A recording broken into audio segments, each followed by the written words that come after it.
Lundi 15 janvier 2024. Recevez nos sincères salutations, chers peuples d'Afrique et chers peuples du monde.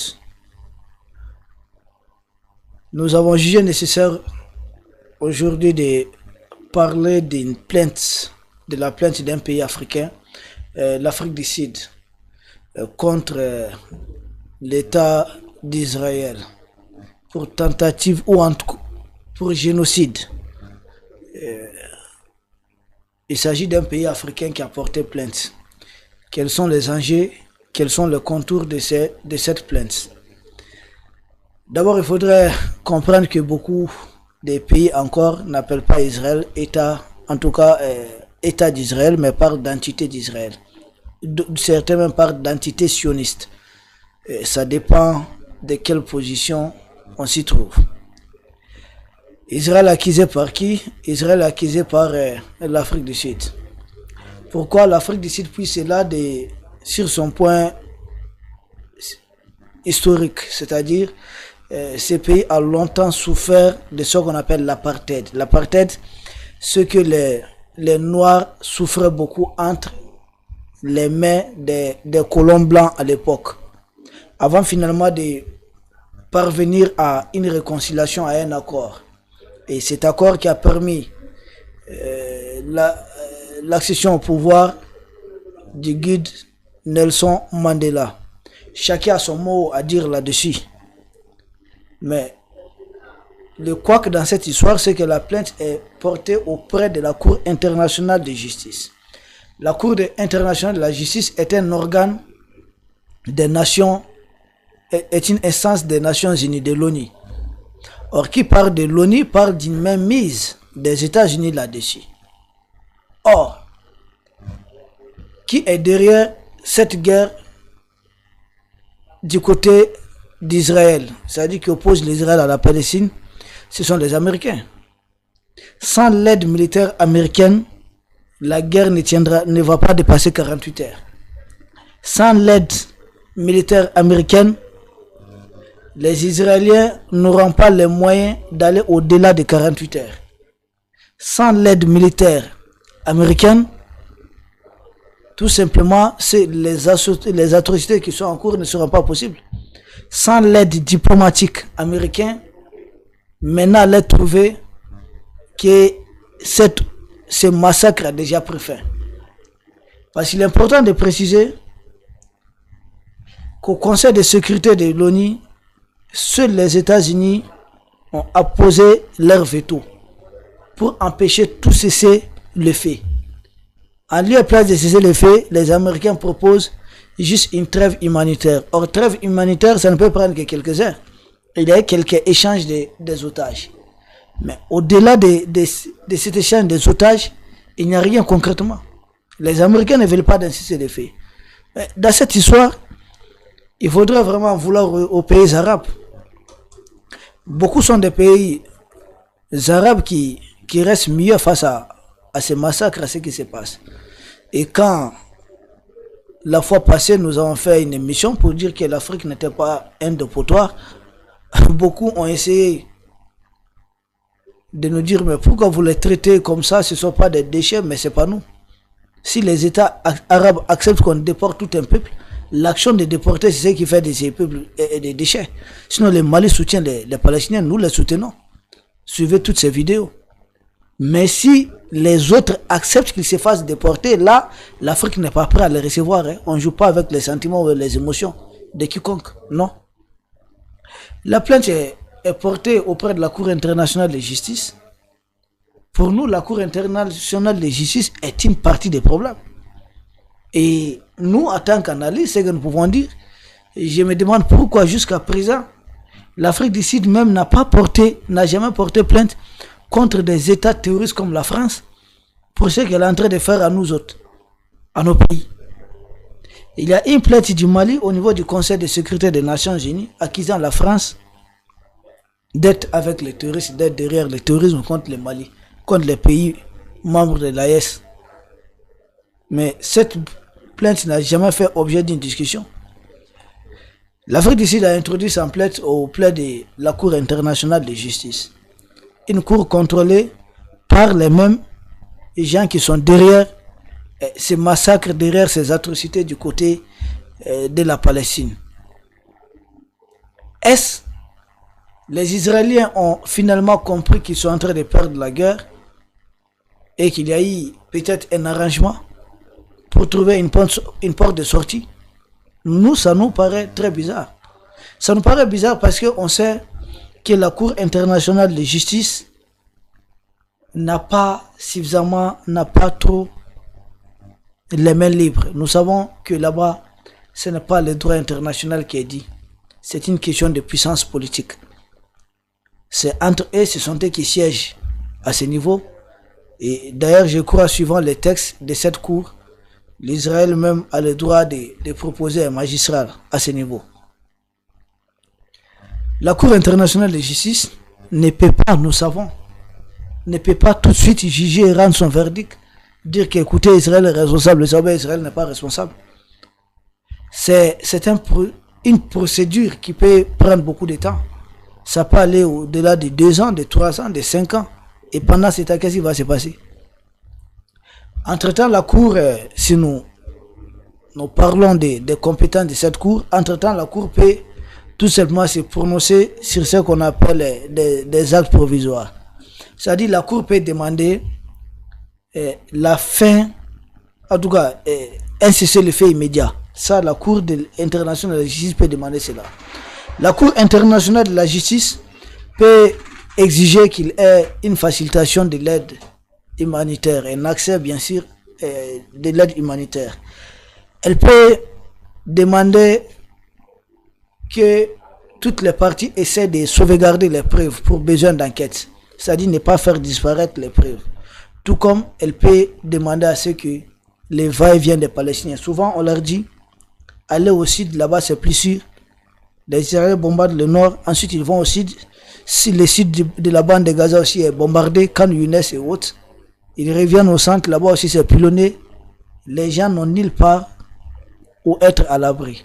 Et si nous savons que 70% des victimes sont en réalité des femmes et des enfants, surtout des enfants, des bébés de 2 mois, 6 mois, des gens qui n'ont rien demandé. Mais ce sont eux qui sont les plus pilonnés, parce qu'ils ne pouvant pas se déplacer seuls, sauf être portés par une autre personne, soit le papa, la maman, ou bien un parent, ou même un inconnu. Donc les enfants sont les plus vulnérables dans cette guerre de bombardement à l'aveugle. Et c'est pas bon. Au niveau, la Cour de justice ne peut pas rendre un verdict tout de suite. Et d'ailleurs, même les actes provisoires dont nous voulons de parler, c'est-à-dire les cessez-le-feu, trêve humanitaire et autres, pour cela, la Cour internationale de justice doit saisir ce qu'on appelle le Conseil de sécurité des Nations Unies. Si le Conseil de sécurité des Nations Unies peut accoucher des résolutions contraignantes qui peuvent obliger, imposer quelque chose, une décision. Mais à ce niveau, il y aura encore le veto américain. Et s'il y a le veto américain à ce niveau, qu'est-ce qui se passe? Parce que n'oublions pas, il n'y a pas longtemps de cela, une résolution portée par les Émirats Arabes Unis, au niveau du Conseil de sécurité, il y a eu 13 pays qui ont voté en faveur. Il y a un pays qui s'est abstenu, notamment la Grande-Bretagne. Seuls les États-Unis ont mis leur veto. Et bizarrement, Anthony Blinken, comme les autres officiels des États-Unis, sillonnent les mêmes pays arabes pour leur dire de ne pas jouer à l'escalade, de ne pas amplifier les choses vont rentrer dans l'ordre. Mais au même moment, ce sont eux qui continuent d'aider l'Israël. Ce sont eux qui utilisent leur droit de veto pour bloquer simplement un cessez-le-feu. Ce sont eux encore aujourd'hui avec la Grande-Bretagne qui sont en train de pilonner les Yéménites chez eux. Les Yéménites qu'on fait appeler les Houthis. Ce n'est pas des Houthis, il s'agit des Yéménites. Parce que ces derniers menacent tout navire qui passe et qui va ravitailler Israël. Les États-Unis, les Anglais sont en train de bombarder les territoires yéménites pour dégager l'endroit et que les navires continuent d'aller ravitailler Israël. Bon, chacun a son analyse là-dessus. est-ce les États-Unis, ce sont eux qui font cette guerre ou bien ce sont les Israéliens qui font cette guerre? Pourquoi les pays arabes qui reçoivent les États-Unis ne sont pas en mesure de faire la part des choses? Nous comprenons que presque toutes les monarchies arabes ont été mises en place par la puissance américaine. Ça, c'est une évidence, c'est une réalité. Que les États-Unis sont incontestablement la grande puissance sur ces pays arabes. En tout cas, il s'agit d'une grande majorité. Beaucoup des chefs qu'on voit là-bas, ce sont des gens mis en place et qui ne peuvent rien. C'est comme chez nous ici, dans la zone CEDEAO, on a des gens comme les Ouattara, les Patrice Talon, les Macky Sall, qui sont mis en place par la France et qui ne peuvent rien, qui doivent tout à la France. C'est la même chose avec ces pays arabes. Des leaders sont totalement en déphasage avec leurs opinions là-bas. Quand il sera question de dire les droits, la défense israélienne, telle nous l'avons analysée, en prenant comme outil principal de défense, que c'est le Hamas qui a entamé les génocides, les 7, en s'attaquant au peuple d'Israël, c'est un argument qui ne va pas tenir longtemps. Parce que quand l'on nous fait des blocus contre Gaza, depuis plus de 10 ans, des gens confinés dans une bande de terre, plus de 2 millions de personnes, n'ont ni aéroport, les infrastructures sont bombardées, les hôpitaux sont bombardés, ces gens qui sont coincés dans cette bande. Et ce n'est pas cet acte qui a occasionné l'opération du 7 octobre. Nous, on ne sait pas. Mais nous savons que la défense, la stratégie optée par Israël est difficilement tenable. Tellement de l'autre côté, il y a eu beaucoup d'opérations avant le 7 octobre. Et les blocus de Gaza durent au-delà du 7 octobre. Et puis, ces blocus est vu comment? Par les Nations Unies. Les Nations Unies considèrent l'Israël comme une puissance occupante. Ça ne va pas plaider en faveur d'Israël. Et la Palestine aujourd'hui vit comme une puissance, comme un peuple qui est en train de se défendre. Mais pourtant, et cela voudrait dire que les Palestiniens avaient le droit de commettre de telles atrocités, les 7 en Israël. Nous pensons ici que non. Rien ne pouvait justifier cette attaque du Hamas du 7 octobre. Maintenant, est-ce cette attaque, Israël en savait quelque chose? Et il y a eu une complicité quelque part. Parce que l'attaque a été beaucoup facilitée, l'attaque du 7 octobre. Qu'est-ce qui s'est passé? Qui savait quoi? Qui a aidé à préparer quoi? Pour justifier tout ce carnage aujourd'hui qui se passe au niveau de la bande de Gaza, où on parle même de vouloir faire déplacer les populations de la Palestine. C'est une situation, un argument difficilement tenable pour Israël. Et la Cour internationale de justice ne pourra rien. Parce que si ça va au niveau du Conseil de sécurité, les États-Unis vont bloquer avec leur veto. Et quand ils viendront au niveau de l'Assemblée générale de l'ONU, qu'est-ce qu'on peut faire à ce niveau? C'est juste, si l'Afrique du Sud amène à ce niveau, c'est juste suspendre Israël des activités de l'ONU, pas plus. De l'Assemblée générale des Nations Unies, pas plus. Ça ne permet pas d'arrêter ou de dissuader. Et si nous savons que le Premier ministre Benjamin Netanyahou, avant-hier samedi 13 novembre 2024, a fait une sortie médiatique où il disait « Personne ne nous arrêtera, ni la haie, ni ce qu'il a appelé l'axe du mal, ni personne d'autre. » D'emblée, avant même une décision de la Cour internationale de justice, le Premier ministre Benjamin Netanyahou montre que toute décision, ça serait comme donner un coup d'épée dans l'eau.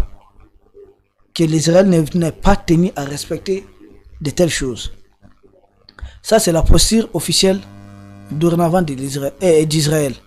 Et nous savons aussi du côté du Liban que l'Israël a fait éliminer le numéro 2 du Hamas et continue de pilonner les localités du Liban. En pilonnant certaines localités du Liban, l'Israël veut pousser le Hezbollah à entrer forcément en guerre. Quand je parle d'Israël, je parle surtout de Benjamin Netanyahu. Parce que lui, aujourd'hui, sa cote de popularité est au plus bas. Si cette opération prend fin, c'est fini pour la carrière politique de M. Benjamin Netanyahu. Mais plus les opérations militaires vont continuer, plus il va aussi essayer d'inverser la courbe. Peut-être regagner les cœurs des Israéliens. Et pour cela, il sent que du côté de la Palestine, il y a suffisamment de massacres. Il faut mener une opération du côté du Liban, tuer même, faire éliminer un commandant du Hezbollah, obliger le Hezbollah à entrer en guerre. Et en ce moment, non seulement il y aura moins de bruit médiatique, les massacres au niveau de la bande de Gaza de la Palestine sera passé sous silence. Et de l'autre côté, il va se dire qu'il est toujours dans la guerre. Il est toujours dans la guerre et tant que la guerre y est, il se maintient toujours, il est toujours en place au niveau du Liban.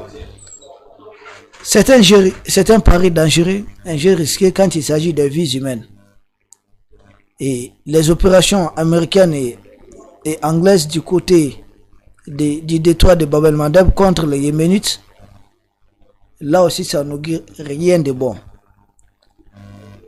Pour terminer, c'est la position des pays arabes que moi je trouve qui sont les premiers à trahir Israël et la Palestine. On nous dit, pourquoi vous dites que les Palestiniens ne doivent pas être déportés en Afrique, vous les traitez des poubelles? J'ai dit, mais écoutez, nous sommes africains, hein, nous ne sommes pas dans le sentimentalisme à l'heure où nous sommes. Nous savons ce que nous avons vécu, nous savons ce que nous avons subi. Nous avons vécu pire que ce que les Palestiniens sont en train de vivre. Et ça, c'est toujours en cours. Il y a plus qu'un génocide contre les Africains, selon nous. Il y a eu combien de pays africains qui ont connu les génocides?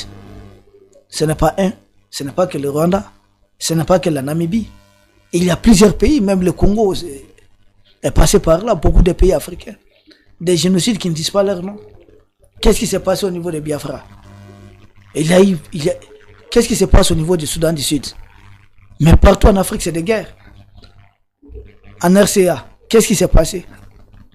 Quand certains voulaient orchestrer un conflit communautaire ou bien religieux, là, entre, je ne sais pas, mise en scène entre des religions, on dit chrétiens, musulmans, qu'est-ce qui s'est passé en Côte d'Ivoire pendant plus de 10 ans? Tous ceux qui sont morts, ce ne sont pas des humains. Mais nous, on a connu pire. Et maintenant qu'on veut nous apporter tous ces Palestiniens en Afrique, non, nous pouvons aider les Palestiniens, nous les aidons, mais qu'ils restent chez eux, pas en Afrique. L'Afrique, ce n'est pas chez eux. Et les amener chez nous, si les pays arabes acceptent cela, au lieu de se cacher derrière une hypocrisie là, dire que le général a dit ceci, le général a dit cela là, mais dites à vos dirigeants que cela ne doit pas se réaliser si vous aimez tant aussi les Palestiniens. Au lieu de se cacher derrière des petits claviers là. Si vous le faites, vous êtes tous complices. La force des États-Unis d'Israël, c'est quoi? Mais c'est le pétrole. En tout cas, ce qui concerne Israël, ce sont les pays arabes.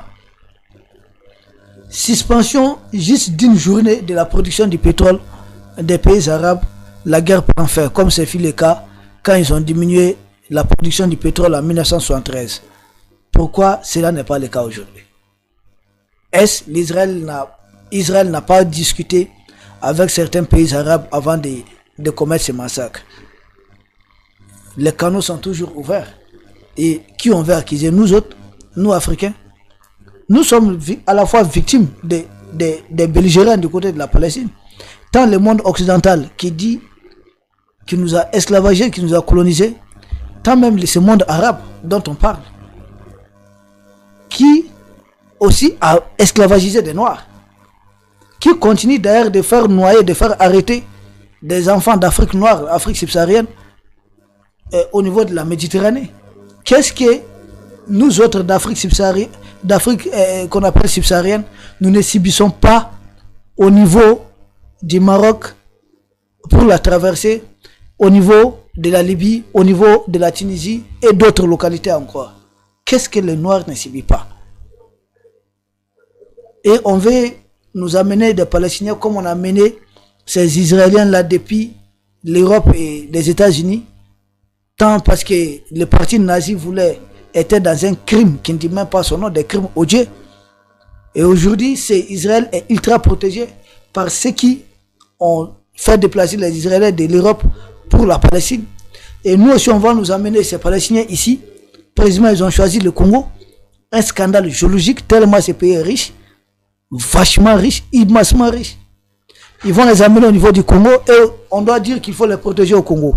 Et au nom de cette protection aussi, ils seront autorisés à bombarder des Congolais, à tuer des Africains et à aller au-delà.